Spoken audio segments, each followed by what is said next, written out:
Bonjour à toutes et à tous et bienvenue dans votre magazine quotidien Smart Éducation, un magazine dédié à la formation, aux nouveaux métiers, aux nouvelles pédagogies. Le rendez-vous qui donne un futur à la jeune génération. Éducation, santé, justice sociale, focus aujourd'hui sur ces métiers désertés par les hommes. La question de la mixité est toujours abordée par l'angle de la féminisation des métiers occupés par les hommes, mais très peu l'inverse, alors que de la même manière, ce phénomène aboutit à reproduire les inégalités de genre. Alors quelles sont les conséquences sur le long terme pour une filière trop féminisée et comment mettre en place là aussi plus de mixité, donc plus d'hommes? Réponse avec Françoise Vouillot, enseignante-chercheuse spécialisée sur les questions du genre et de l'orientation scolaire et professionnelle. Bonjour Françoise Vouillot. Bonjour. Merci beaucoup de nous accompagner aujourd'hui. Ancienne présidente de la commission lutte contre les stéréotypes et rôles sociaux du Haut Conseil à l'égalité femmes-hommes. Ma première question, Françoise Vouillot, pourquoi ce prisme de la mixité, celui de la masculinisation, largement moins traité publiquement, vous a intéressé? Pourquoi on a pris le problème dans l'autre sens? Alors, je ne dirais pas dans l'autre sens, en disant qu'on n'a pris qu'une facette de la médaille, qu'une face de la médaille. Sachant, mais on y reviendra peut-être, que les deux faces de la médaille ne sont pas du tout symétriques. Il y a une hiérarchie dans notre société. La société, elle est socio-sexuée. Il y a un ordre sexué qui est, comme le disait Françoise Héritier, la célèbre anthropologue, le masculin vaut plus que le féminin avec une valence différentielle des sexes.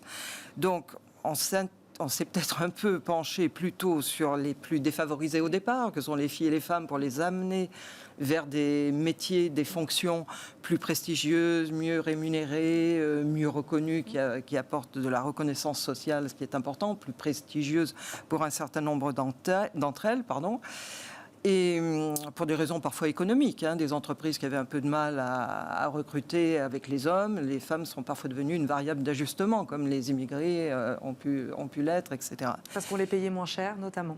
Voilà, en partie, plus parfois malléable. Enfin, il y avait pas un certain nombre de critères.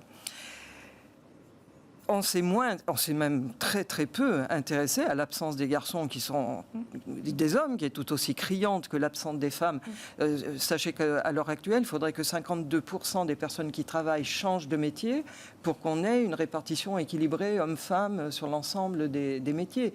Il n'y a que 18 familles de métiers qui est mixte à l'heure actuelle, ce qui est quand même peu. Et Françoise Vouillot, on l'a dit, éducation, santé, sociale. Quels sont les points communs de tous ces secteurs? Pourquoi on parle de ces secteurs? Je dirais que dans les métiers où les hommes sont très très très peu nombreux, il y a peut-être deux catégories. Il y a une catégorie, je dirais, historique, où les hommes n'ont quasiment jamais été. C'est les métiers qui correspondent au rôle qu'on a attribué aux femmes dans la société, c'est-à-dire le soin aux autres, la petite enfance, le ménage, etc.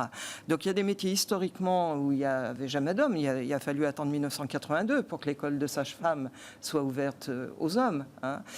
Donc, c'est les métiers de la petite enfance, les métiers du soin à la personne, le secrétariat, qui pourtant à une époque était un métier d'homme, bref. Et puis, il y a une deuxième catégorie de métiers plus qualifiés en moyenne. Enfin, quand on parle des niveaux de qualification des métiers, c'est quelque chose qui est plus récent. C'est les métiers de la médecine, notamment la médecine généraliste. Ce sont les métiers vétérinaires, où 75% des élèves des écoles vétérinaires sont des filles maintenant. En première année de droit, elles sont 70% étudiantes. À l'école de la magistrature, il n'y a que 20% des diplômés qui sont des garçons.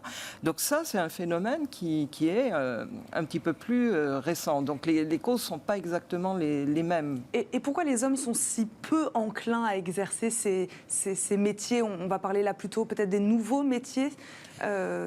J'aimerais si on peut aborder un petit peu quand même les deux. La première catégorie que j'ai citée, c'est qu'on a toujours pensé que ces activités-là étaient les activités que les femmes faisaient à la maison et au fond une extension du domestique à l'extérieur. Aller faire le ménage chez les autres, aller s'occuper des bébés des autres, aller soigner les gens avec dévouement, etc. Et des stéréotypes durement que c'était naturellement, que ça correspondait naturellement aux qualités naturelles des femmes. Je ne parle pas de compétences. Les compétences, ça s'apprend. Pour la seconde catégorie, il y a beaucoup de filles, parce que les garçons se sont un peu détournés de ces filières-là pour aller sans doute vers des filières, parce qu'on est quand même à des bacs plus et quelques, hein, quand on parle de la magistrature, quand on parle de vétérinaire, quand on parle de médecine, etc. Donc, le fait que les filles soient maintenant très majoritaires dans ces filières-là, c'est pas que toutes les filles se mettent à y aller, mais c'est surtout que les garçons s'en sont retirés. C'est pas tout à fait le même phénomène. Ils se sont retirés pour aller vers des filières plus rémunératrices, moins contraignantes, hein, parfois en termes d'horaire, etc. Françoise Vouillot, comment expliquer ce que vous nous dites, ces stéréotypes de genre, hein, soient encore si durement installés en 2021, la femme qui fait à manger, la femme qui soigne? Alors les stéréotypes, c'est des représentations très schématiques qui sont très largement partagées, c'est des croyances. En ce qui concerne la question qui nous occupe là, ces stéréotypes, ils font marcher l'ordre sexué. Alors, beaucoup de gens y adhèrent, sinon on n'en parlerait même pas. Hein. C'est-à-dire que les femmes aussi adhèrent et font parfois marcher ces stéréotypes. Alors, les garçons, parce que c'est quand même le sujet, revenons aux garçons, très petits, les garçons apprennent à se détourner de ce qui est... dans la panoplie que moi j'appelle ça du féminin et de la féminité. Pour un garçon, c'est dévalorisant de se comporter comme une fille. Même pas peur, même pas mal. T'es un garçon, tu pleures pas. T'es pas une fille, tu pleures pas. Alors, les jouets, puisqu'on est à nouveau dans cette fameuse période, les jouets sont très importants et sont très constructifs de l'identité qu'on appelle l'identité sexuée, c'est-à-dire cette construction de la féminité, de la masculinité. Je connais quand même pas beaucoup de familles où on offre spontanément des poupées, des landaux, des dinettes, des panoplies d'infirmières à des petits garçons. Donc pour déconstruire ça, tout contribue, vous voyez, à détourner les garçons tout petits. Et à comprendre que se comporter comme une fille, c'est disqualifiant pour un garçon. Donc là, on parle de tout petit. Plus tard, on va dire au niveau de l'enseignement supérieur ou même un peu plus tôt, mais comment agir concrètement pour favoriser le recrutement d'hommes dans ces filières-là ? Alors, c'est pas tout simple. Ça ne veut pas dire qu'on pourrait pas le faire. Hein. Quand on dit que les choses sont pas simples, ça ne veut pas dire impossible. C'est pas simple parce que, vous voyez, autant on peut amener les filles à aller vers du mieux, hein, vers des choses valorisantes, mieux rémunérées, etc. Là, c'est quand même amener les garçons vers des métiers, alors je ne parle pas avocat vétérinaire, hein, là je reviens à ces métiers où on l'a vu, on le voit encore pendant cette pandémie, que c'est essentiellement des femmes. Je ne parle pas des chefs de clinique qu'on voit sur les plateaux de télévision, qui sont quand même en majorité des hommes, et que c'est un nombre très important de salariés de la santé, et c'est essentiellement des femmes.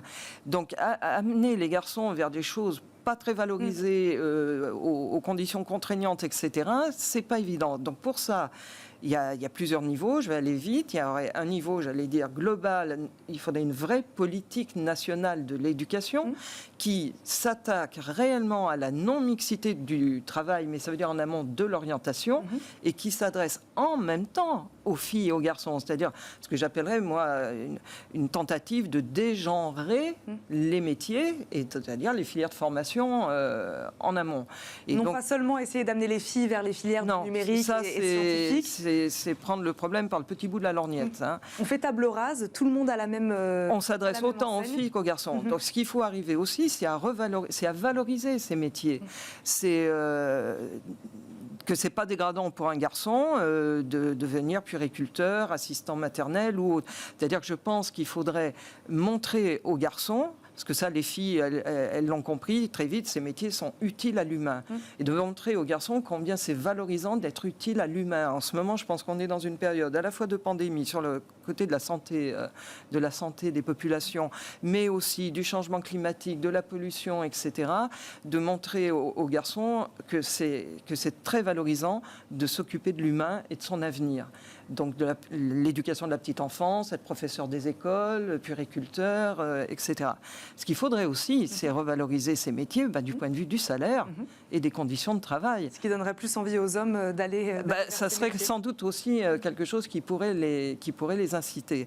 Alors, une politique de fond, il faudrait que dans les familles, on offre des poupées aussi aux garçons et pas seulement aux filles, puis des mécanos aux filles et pas seulement aux garçons. Plus de manière plus pragmatique, la politique de fond, on l'attend encore un petit peu, mais en attendant, on peut effectivement, par exemple, montrer aux garçons des hommes qui font ces métiers-là. Hein. Il en existe quand même quelques-uns, donc des hommes qui pourraient être un peu des modèles d'identification, c'est-à-dire qui n'ont pas des parcours exceptionnels. Certains même, quand ils témoignent, ont fait des métiers entre guillemets d'hommes avant, menuisiers, mécaniciens, puis tout d'un coup, ils ont eu un enfant, puis ils se sont dit, mais c'est merveilleux de s'occuper des petits. C'est un vrai travail noble, c'est des trésors, quoi. C'est l'avenir de notre humanité. Donc, leur montrer qu'il y a des hommes qui font ça, qui sont des hommes. Parce que la crainte, vous le savez comme moi, et c'est pour ça que personne ne s'agite trop sur le problème, et d'abord les parents, c'est d'avoir peur que leurs petits garçons ne deviennent pas assez virils, et de vouloir faire ce que font les filles, et jouer par exemple à la poupée, etc. On risque d'en faire des homosexuels. Je reste poli quand je dis ça. Tout le monde sait qu'évidemment ça n'a aucun rapport. Donc il y a une crainte chez les garçons de ne plus être des vrais garçons masculins, hétérosexuels, etc. Et donc tout ce qui est de la sphère du féminin. Alors en Norvège par exemple, c'est un pays qui montre un petit peu la voie. Ils passent par la loi en Norvège, voilà, aussi. Ils imposent des quotas, ils pratiquent ce que d'aucuns appelleraient la discrimination positive. Moi je préfère parler d'action positive, c'est-à-dire à compétences égales, etc. Toutes choses étant égales par ailleurs, on favorisera on privilégie les hommes. On privilégiera. Mais ils ont fait ça aussi pour les filles dans les écoles d'ingénieurs et du numérique. C'est-à-dire qu'ils sont bien sur les deux facettes en même temps. Et dans le métier de la petite enfance, je crois qu'ils ont à peu près 10%. Il y a 10% de ces salariés qui sont des hommes, ce qui n'est pas énorme. Mais enfin, chez nous, c'est 1,5%. Donc, on a une petite marge, on a de la marge de progression. Françoise Vouillot, une question. Quelles sont les conséquences concrètes sur un métier s'il est trop féminisé? Comme sur un métier qui pourrait être trop masculinisé. Oui, un métier qui est trop féminisé, ça a quoi comme conséquence?